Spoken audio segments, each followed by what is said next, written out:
Bismillah welcome back to my video. അൽഹംദുലില്ല, ഞാൻ വിചാരിക്കുന്നു 2025 ഫസ്റ്റ് വീഡിയോ ആയിരിക്കും ഇത്, ഇൻഷാ അല്ലാ. അപ്പം നമുക്ക്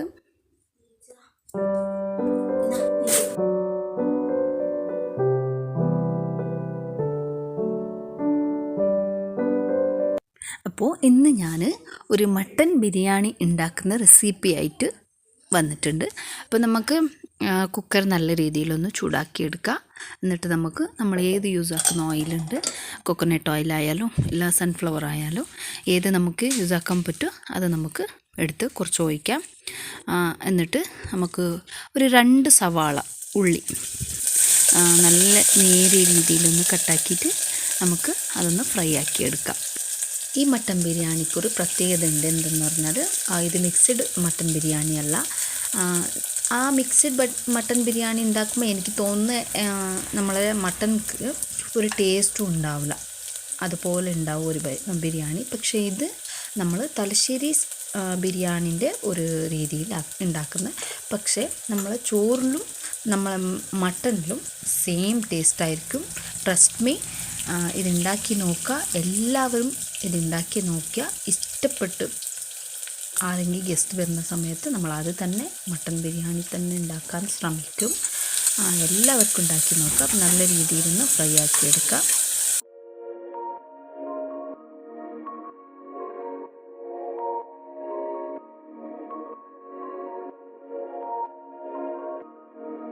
ഇനി നമുക്ക് ആ ഉള്ളി ഫ്രൈ ആയി കിട്ടുന്ന സമയത്ത് ഒരു 6 നല്ല എരിവുള്ള അതായത് സ്പൈസിയായ പച്ചമുളക് എടുക്കാം. ഒരു പിടി മല്ലിച്ചപ്പ് എടുക്കാം. പിന്നെ ഒരു പിടി പുതിന, പിന്നെ ഒരു ഉള്ളി, ഒരു കുറച്ച് ഒരു ടൊമാറ്റോ മതി. പിന്നെ ജിഞ്ചർ ഗാർലിക് പേസ്റ്റ് 2 സ്പൂൺ. ഇതൊക്കെ ഇട്ടിട്ട് നമുക്ക് നല്ല രീതിയിലൊന്ന് അരച്ചെടുക്കാം.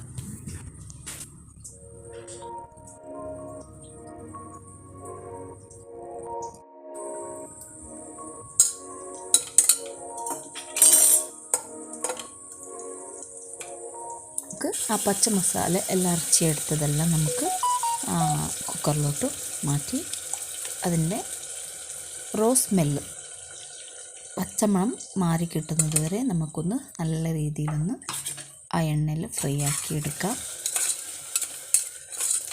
എണ്ണയിൽ നല്ല രീതിയിലൊന്ന് ഫ്രൈ ആയി കിട്ടിയതിന് ശേഷം നമുക്ക് 1 ടേബിൾ സ്പൂണ് മല്ലിപ്പൊടി ഇടാം. നമ്മൾ മല്ലിപ്പൊടി ഇട്ടിട്ടുണ്ടായിട്ടില്ല, 1 ടേബിൾ സ്പൂണല്ല 1 സ്പൂണ്. പിന്നെ നമുക്ക് മഞ്ഞൾപ്പൊടി ഇടാം. എന്നിട്ട് നല്ല രീതിയിലൊന്ന് മിക്സ് ആക്കിയതിന് ശേഷം നമുക്ക് മട്ടൺ നല്ല കഴുകിയെടുത്ത മട്ടൺ അതിൽ നമുക്ക് ഇട്ടെടുക്കാം.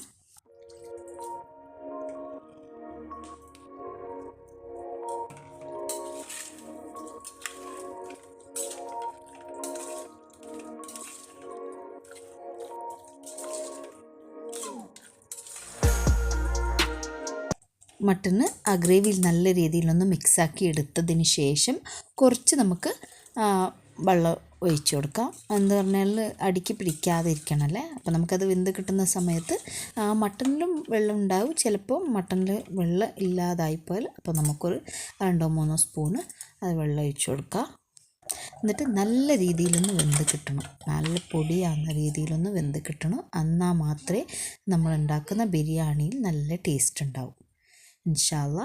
അപ്പോൾ ഞാൻ ഉള്ളി ഫ്രൈ ആക്കിയ അതേ ഓയിൽ ഫസ്റ്റ് തന്നെ ഞാൻ ചോറിന് ഉണ്ടാക്കാൻ വേണ്ടിയിട്ട് ഞാൻ കുറച്ച് ഒഴിച്ച്, പിന്നെ നമ്മൾ കുറച്ചും കൂടി നെയ്യ് ഇടുന്നവർക്ക് നെയ്യ് ഇടാം, ഇല്ല പിന്നെ സൺഫ്ലവർ ഓയിൽ യൂസാക്കുന്നവർ അത് യൂസാക്കാം, കോക്കനട്ട് ഓയിൽ യൂസാക്കുന്നവർക്കും അതും യൂസാക്കാം.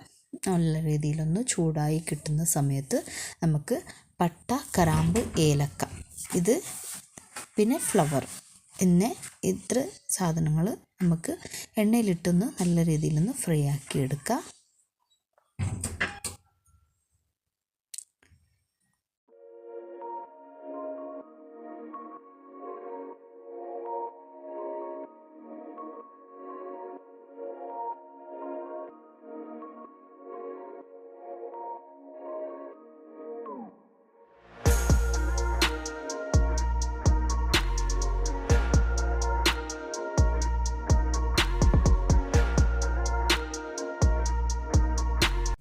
നമ്മൾ ഗീ റൈസ് ഉണ്ടാക്കുന്ന അതേ സ്റ്റെപ്പ് തന്നെ നമുക്ക് സ്പൈസസ് നല്ല രീതിയിലൊന്ന് എണ്ണയിൽ ചൂടായതിന് ശേഷം നമുക്ക് എന്ത് ചെയ്യുക, ഒരു പിടി ഉള്ളി സവാള നല്ല രീതിയിലൊന്ന് നേരിയ രീതിയിൽ കട്ടാക്കിയ സവാള നല്ല ഫ്രൈ ആക്കി എടുക്കാം. നമുക്ക് വെള്ളച്ചോറ് തന്നെ വേണമെന്ന് ഉദ്ദേശിക്കുന്നവർ എന്ത് ചെയ്യുക, ഇപ്പം തന്നെ വെള്ളം ഒഴിച്ച് അരയിടാം. പക്ഷെ ഞാൻ എന്ത് ചെയ്ത് അരി കഴുകാൻ പോയ സമയത്ത് കുറച്ചത് ഒരു ഗോൾഡൻ കളറിൽ ഉള്ളി ഫ്രൈ ആയിപ്പോയി.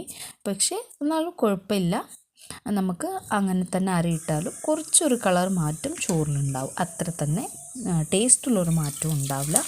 നമുക്ക് എന്ത് ചെയ്യുക, ഒരു മഗ് അരിക്ക് 2 മഗ് വെള്ളം ആ രീതിയിൽ ഒഴിക്കുക. അത് ചൂട് വെള്ളമായാൽ നമുക്ക് പെട്ടെന്ന് ചോറ് റെഡിയായി കിട്ടും. അപ്പോൾ നമുക്ക് അതിൽ നമുക്ക് ഉപ്പിട്ട് കൊടുക്കാം ടേസ്റ്റിനനുസരിച്ച്. പിന്നെ നമുക്ക് ചെറുപുളി ഉണ്ടായാൽ അതിൻ്റെ ഒരു ജ്യൂസ് ഒഴിച്ചു കൊടുക്കാം, ലെമൺ ജ്യൂസ്, ഒരു ലെമണിൻ്റെ ജ്യൂസ് ഒഴിച്ചു കൊടുക്കാം. എന്നിട്ട് നമുക്ക് നല്ല രീതിയിലൊന്ന് വെള്ളം പഴിക്കുന്ന തിളച്ച് വരുന്ന സമയത്ത് നമുക്ക് എന്ത് ചെയ്യുക, അരിയിടാം. എല്ലാവർക്കും അരിയുന്നത് തന്നെ നമുക്ക് ഗീ റൈസ് ഉണ്ടാക്കാൻ എല്ലാവർക്കും അരിയുന്നത് തന്നെ. അപ്പോൾ അതുപോലെ നമുക്ക് ഗീ റൈസ് ഉണ്ടാക്കിയെടുക്കാം.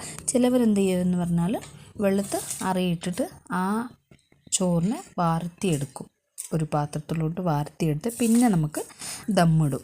എനിക്ക് തോന്നുന്നു അങ്ങനെ ദമ്മിട്ട ആ ചോറ് എനിക്ക് തോന്നുന്നു ഒരു മസാല ഇല്ലാതെ ഒരു ഡ്രൈ ആയ ഒരു ചോറ് മാതിരി ഉണ്ടാവും. പക്ഷേ നമ്മൾ ഇന്ന് ഉണ്ടാക്കാൻ പോകുന്ന ചോറ് നല്ല രീതിയിൽ ജ്യൂസി ആയിട്ട് നല്ല ടേസ്റ്റി ആയിട്ടുണ്ടാവും. എല്ലാവരും ഒന്ന് ഉണ്ടാക്കി നോക്കുക. ഉണ്ടാക്കി നമുക്ക് കമൻറ്റിലൊന്ന് അറിയിക്കുക എങ്ങനെ ഉണ്ടായിരുന്നു ഈ മട്ടൻ ബിരിയാണി എന്ന്. ഇൻഷാ അല്ലാഹ്.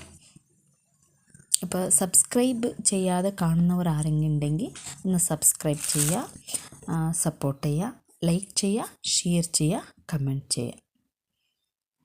അപ്പോൾ നമുക്ക് നല്ല ഒരു 8 9 എന്തോ വിഷിലായിട്ടുണ്ട്. അപ്പോൾ എല്ലാവരും കുക്കറിൽ മാറ്റങ്ങൾ ഉണ്ടാവുമല്ലേ, അതുപോലെ തന്നെ നമ്മൾ കുക്കറിൽ 8 9 വിഷിലായതിന് ശേഷം നല്ല രീതിയിൽ അത് വെന്ത് കിട്ടി.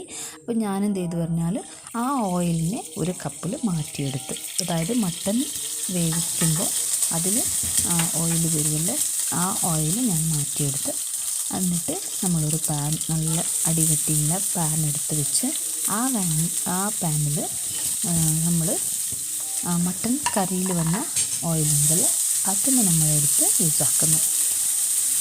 നല്ല രീതിയിൽ നിന്ന് ഫ്രൈ ആക്കി എടുക്കുക. ഉള്ളി കുറച്ച് നമുക്ക് എന്ത് ചെയ്യുക, ഉപ്പിടാം. അപ്പോൾ നമുക്ക് സവാള വേഗം ഒന്ന് ഫ്രൈ ആയി കിട്ടും.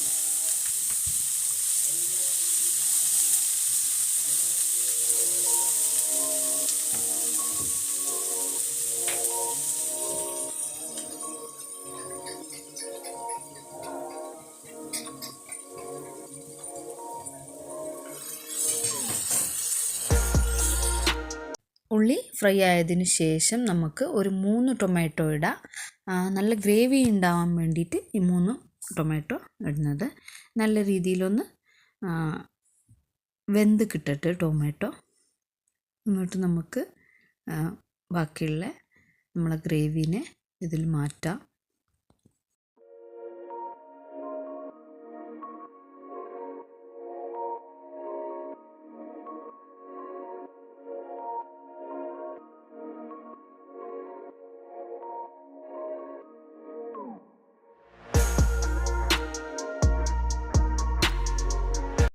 അപ്പോൾ നേരത്തെ ഗ്രേവിയിൽ നമ്മൾ ഒരു ടേബിൾ സ്പൂണ് മല്ലി ഇട്ടിട്ടുണ്ടായിരുന്നു. അപ്പോൾ ഇനി നമുക്ക് ഒരു ടീസ്പൂൺ മല്ലിപ്പൊടി ഇടാം. എന്നിട്ട് നമുക്കൊരു 1/4 ടീസ്പൂണ് മഞ്ഞൾപ്പൊടി ഇടാം.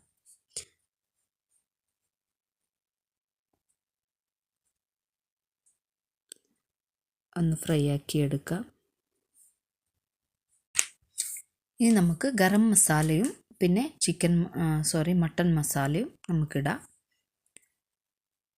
എന്നിട്ട് നല്ല രീതിയിലൊന്ന് മിക്സാക്കി എടുക്കാം. നല്ല സ്മെല്ല് ഒന്ന് മാറി കിട്ടുന്നത് വരെ ഒന്ന് അടിച്ചു വെക്കാം.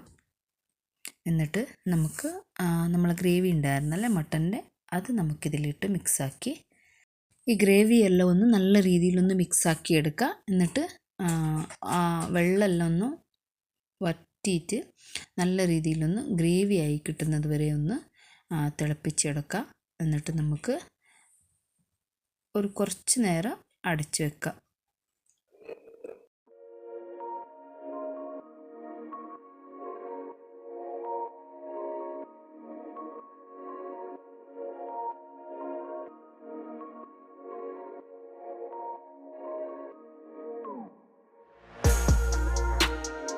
കറക്റ്റ് പാകത്തിനായിട്ടുണ്ട്. ഈ സമയത്ത് നമുക്ക് നമ്മളെ ഗീ റൈസ് ഉണ്ടല്ലോ, അത് നമുക്ക് നല്ല രീതിയിലൊന്ന് ചോറെല്ലാം ഒന്ന് സെറ്റാക്കി കൊടുക്കാം.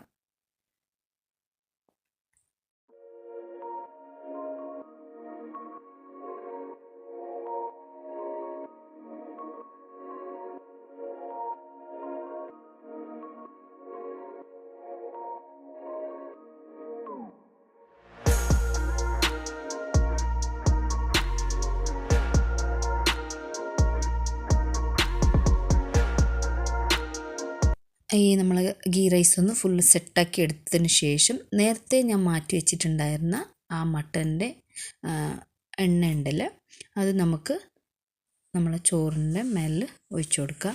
എന്നിട്ട് നമ്മൾ കളറൊന്നും യൂസ് ആക്കുന്നില്ല. നമ്മൾ പാലിൽ ഒരു 1/2 ടേബിൾ സ്പൂണ് മഞ്ഞൾപ്പൊടി മിക്സ് ആക്കിയിട്ട് നമുക്ക് കളറിന് റൈസിലൊരു കളർ മാറ്റത്തിന് വേണ്ടിയിട്ട് നമ്മൾ ഇതൊന്ന് ഒഴിച്ചു കൊടുക്കുക. എന്നിട്ട് നമുക്ക് ഫെനൽ സീഡ്, ഇതൊരു ടേസ്റ്റ്, നമ്മളെ ബിരിയാണിയിലൊരു ടേസ്റ്റ് കിട്ടാൻ വേണ്ടിയിട്ടാണ്. അപ്പോൾ നമുക്കിത് 1 ടേബിൾ സ്പൂൺ ഫെനൽ സീഡൊന്ന് നമ്മൾ ചോറിന് മേലെ ഇട്ട് കൊടുക്കുക. എന്നിട്ട് നമ്മൾ ഫ്രൈ ആക്കി എടുത്ത ഓനിയൻ ഒന്ന് ഇട്ട് കൊടുക്കുക.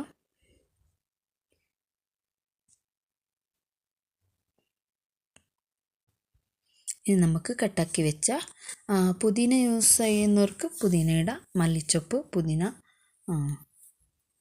ഇതൊക്കെ ഇട്ട് നമുക്ക് ഒന്ന് ചെറിയ സിമ്മിലൊരു 10 മിനിറ്റ് നമുക്ക് അടിച്ച് ദമ്മിന് വെക്കാം. എന്നിട്ട് നമുക്ക് നമ്മൾ ചോറെടുത്ത് സെർവ് ചെയ്യാം.